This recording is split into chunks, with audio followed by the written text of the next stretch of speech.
За някои хора ваканцията е време със семейството. За други бягство от еднообразното натоварено ежедневие.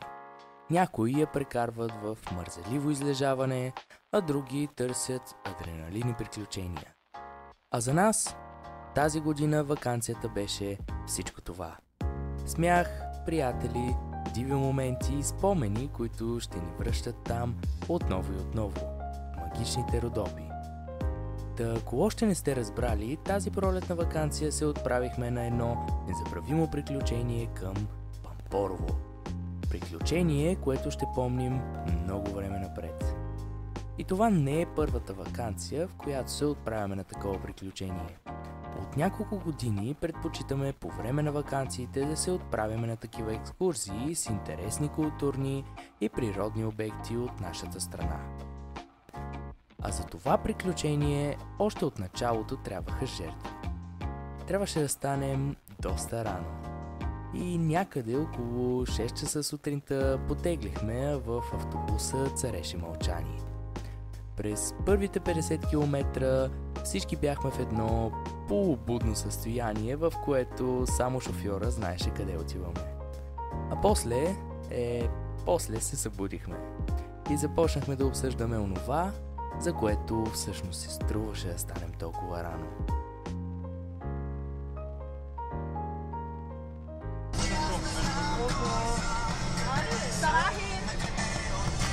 Leon, дай битбокса! Дай! Дай, трябва да взимаш шоколян.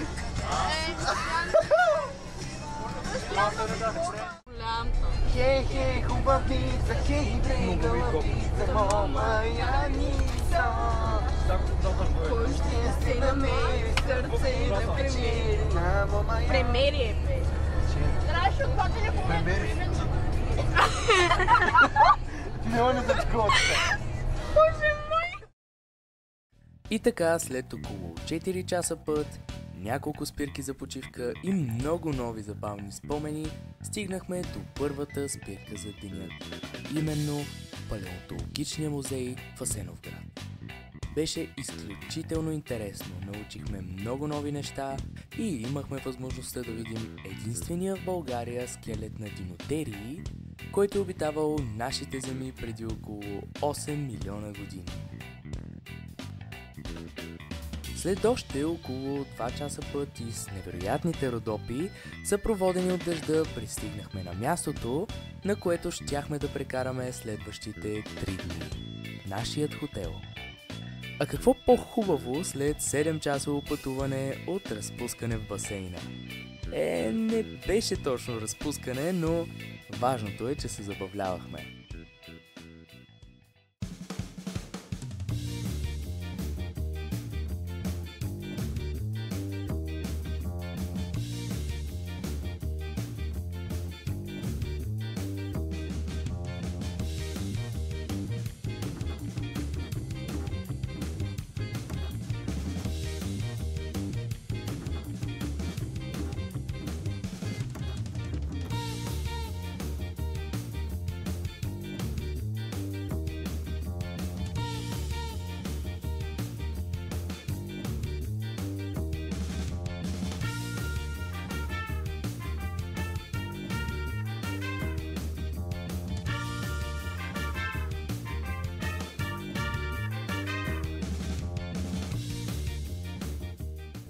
След басейна разполагахме с малко свободно време, в което да се подготвим за вечерта. Правихме се за вечеря и тръгваме.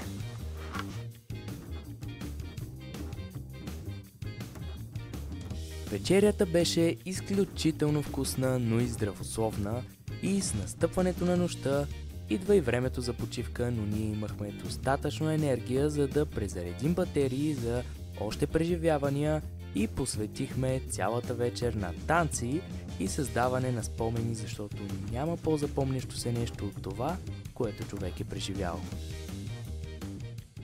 Какво мислите по случая, госпожо? По кой случай? Това? Нашето пътешествие ли? Уникално.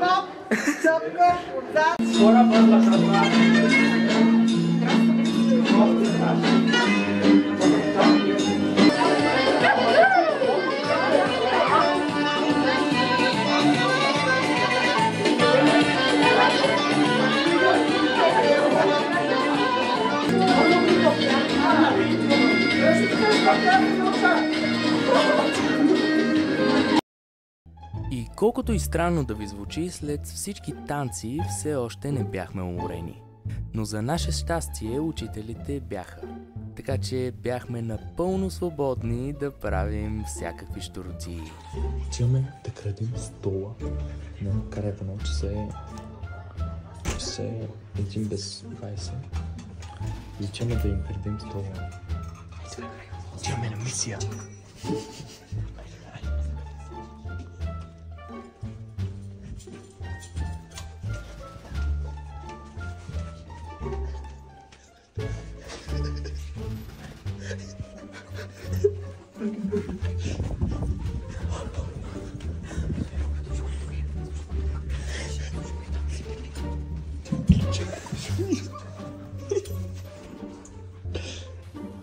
Официално мисията е готова, свършихме.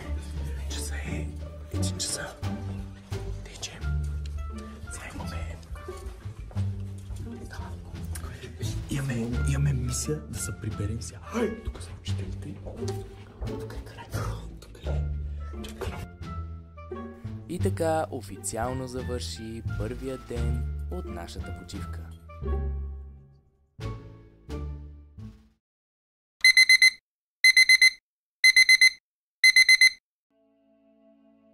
Събудихме се рано и закусихме. Днес ни очакваше едно дълго приключение до двете най-мистични пещери в Родопите – Ягодинската и Дяволското гърло. Затова веднага след закуска потеглихме. Пътят до пещерите беше изключително красив. През цялото време се движехме успоредно на една река, която в последствие разбрахме, че извира именно от Дяволското гърло. Стигнахме до село Гьоврен, където се разделихме на 2 групи и се качихме на бусчета, които ни извозиха до пещерите. Наш шофьор бе Байсали, който като по-малък е построил ето тази чешма.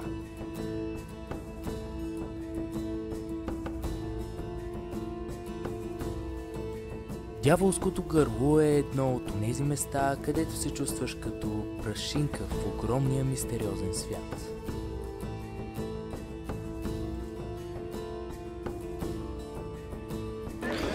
Адски красиво, който не го е посещал. Искрено го съветвам да посети това място, е уникално. Една от причините пещерата да се казва Дяволското гърло е защото се смята, че водата, която влиза в нея, буквално изчезва, а предмети, които са хвърлени, никога не изплуват отново. Това няма да мога да го хвана на един кадър, но е адски голямо. Адски голямо. Дяволското гърло е изключително млада пещера. Само на 175 000 години, което колкото и странно да ви звучи е изключително малко в сравнение с другите пещери. Именно точно за това нямат скални образования като сталакмити, сталактити и сталактони. В пещерата също ни очакваше едно предизвикателство. Трябваше да изкачим 282 адски стръмни стъпала, за да се върнем в началото. Това е всъщност откъдето влиза водата и откъдето ние се качвахме. Това е естественият вход към пещерата. Много е стръмно и не е наистина за хора с слаби сърца. Тук има и водопад. О, невероятно е. И така отново се качихме на бусчетата и потеглихме на този път за Ягодинската пещера.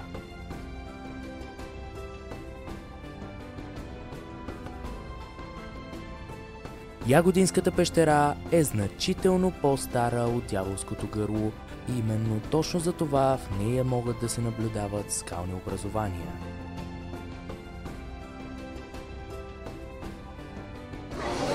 Всъщност тук разпахме нещо много интересно. В тази пещера се сключват и граждански бракове, именно точно за това имаме такава маса и герб. Много интересно. Не знам кой би се сключил брак в пещера, но не са много интересни. Тук наистина е доста тясно. Ако трябваше да определям двете пещери, тази бих я определил като красива, а Дяволското гърло като мащабна, защото всяка има някаква особеност. Много е красиво. Наистина.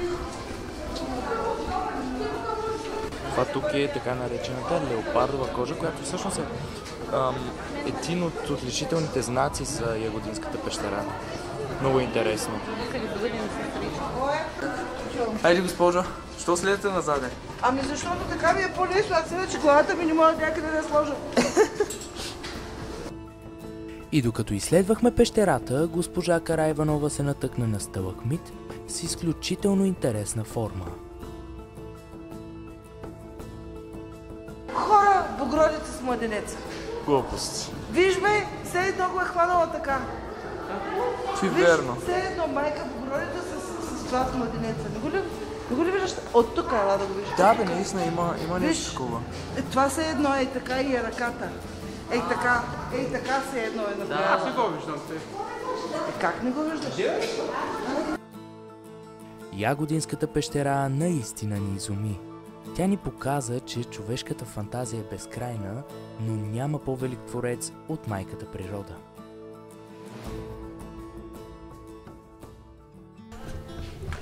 Така, един малък апдейт. Всъщност, батерията на камерата свърши и не можах много да снимам, но не сте изпуснали много. Всъщност, отидохме до Девин, разгледахме града, беше изключително красиво, много хубав град. Сега се къпем и всъщност се приготвяме, защото след малко отиваме на вечеря, но за утре наистина следва нещо много интересно. Наистина нещо мащабно, което се надявам да ви хареса, както и на нас да ни хареса, защото е много готино нещо, така че оставям ви, след малко ще се видим. И успяхме да фанем залеза. Много готино. Много красив залез. Залез от 1600 метра. Ей, това е наистина нещо много готино. Ей, пак да бях лимон, може да твой лимон.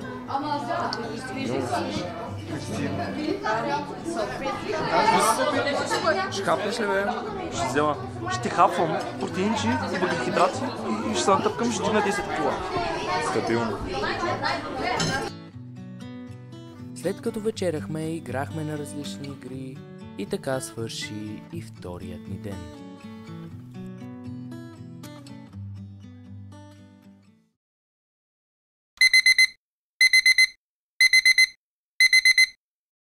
Добро утро на всички, часът е около 8:20 и аз сега ставам. След малко сме на закуска и другите още спят. Да се чудя да ги събуждам или не, но май ще ги събудя. Определено трябва да ги събудя. Днес ни чака един доста интересен ден. Наистина доста интересен ден и доста вълнуващ. И нямам абсолютно никакво търпение. Ще се яде. Добре. Закуската. Най-важното хранене за деня, което ще ни даде сили да изкачим Снежанка. И след като закусихме, запълнихме свободното си време с игри и приятни разговори. Да тръгваме. Да, Снежанка, много яко. И сега ще изкачваме върхове. И така се запътихме към най-близкото място до върха, където можем да оставим нашия автобус, а оттам нагоре тръгнахме пеша. Прибивате ли се? Днеска сме в Снежанка. В Снежанка? Днеска сме в Снежанка, надявам се и 7-те бюджета. Частично 7-те бюджета. Много готино. Нека се намерят. Хайде, госпожо! Вярваме във вас! Нищо! Изкачвахме се. Всъщност, изкачваме се. Аз дръпнах напред. Те са зад мен. Другите. Много готино. Много готино. Невероятно чувство. Катерим се директно по пистите. Така че сме потъгъл. Как си, госпожо? Потна.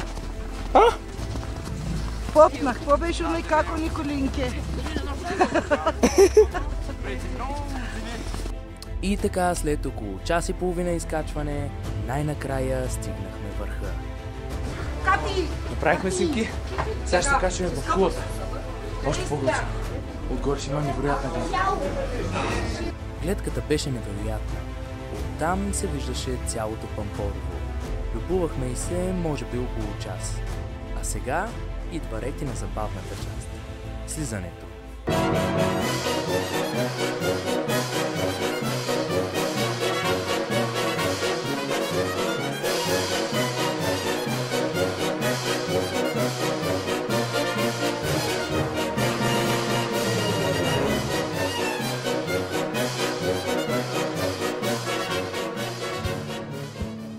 И така след всички падания, бързаляния и щастливи моменти се прибрахме в хотела отново за вечеря. Кой ще си избирате, бе, госпожа? А? Нещо диетично, протеин, малко въглехидрат. Днес сме диетични. Много готино. Насладихме се на последната ни вечеря и посветихме вечерта на игри и приятни разговори.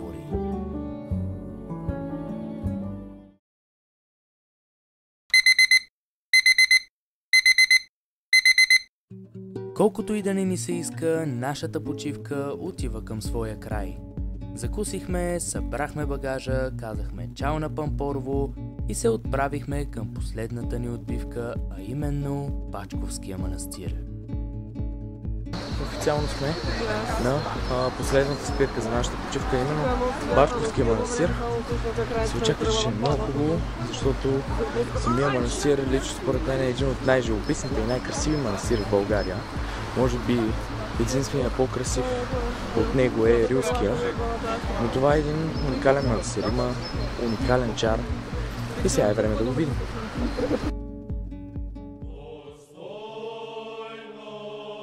Бачковският манастир е мястото, където времето сякаш спира. Между вековните стени и старата икона на Света Богородица усещаш спокойствие, каквото рядко се намира в забързания ни свят.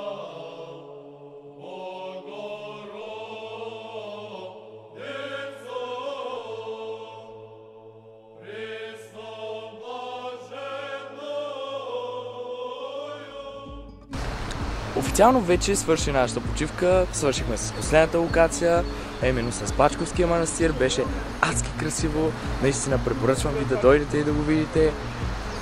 И сега се качваме на автобуса и тръгваме за Шумен, така че ще гледате последните мигове от нашата почивка.